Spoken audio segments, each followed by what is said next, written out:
Lani Packe, letos v sklopu akcije Očistimo Slovenijo ponovno čistimo katero področje?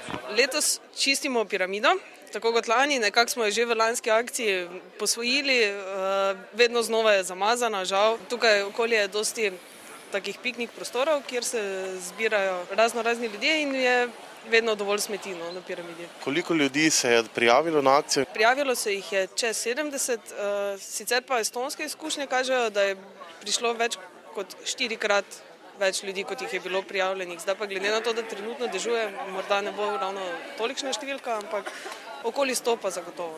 Že lani smo bili presenečeni nad odzivom. Že naša akcija, ki je bila seveda v manjšem obsegu, je pokazala, da so ljudje pripravljeni iti v naravo in jo očistiti. Letos pa je seveda s pobudniki Očistimo Slovenijo akcija dobila čisto nove dimenzije.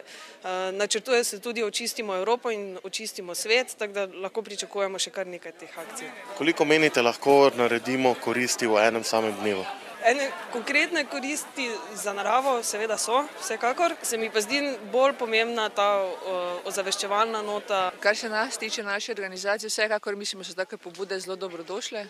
Na nek način vseeno povišujejo to okoljevarstveno zavest prebivalstva in če na nek način se prebivalstvo aktivira, tako kot se je danes, vsaj dobra desetina, upamo da, potem vsekakor vsaj pri tej skupini ima seveda to nek neposreden učinek. Katere so pa tiste smeti oziroma odpadki, ki po vašem mnenju so najbolj problematični za naravo?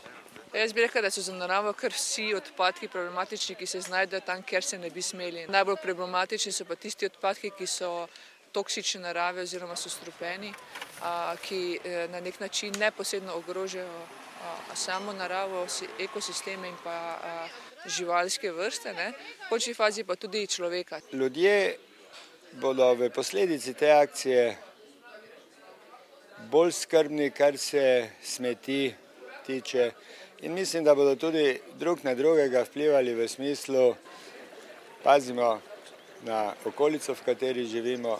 To je naša bodočnost in to je naše življenje. V čistem okolju se vsi premislijo oziroma se premislimo, da bi karkoli odvrgli. Najlažje odvržemo iz avta skozi avtomobilsko okno. Kako zelo onesnaženo je obrežje Drave? Obrežje Drave je zelo onesnaženo. Sicer so bile neke čistilne akcije, ki so bile v teku enkrat letno, ampak visoke vode prinesajo polno plastenk. Tako da zdaj pričakujem, da se je nabralo cirka 50 kubikov smeti že na samem obrežju Drave. Zaradi tega smo potegnili z obrežja 4 avtomobile, ki so bili vrženi v Dravo in so bili tukaj cirka 10 let. Ko so na večini mest s čistilnimi akcijami že zaključevali, pa smo v uredništvo prejeli klic, ki nas je napotil v bližino bencinske črpalke Tuš na Taboru. Tam so občani na zelenici, le slabih 500 metrov oddaljeni od odlagališča odpadkov Snage, našli stvari, ki tja nikakor ne sodijo. To so kemikalije, to so ne samo, da je velika škoda ekološka, tudi drago je to, To so antipsihotiki, so izredno draga zdravila.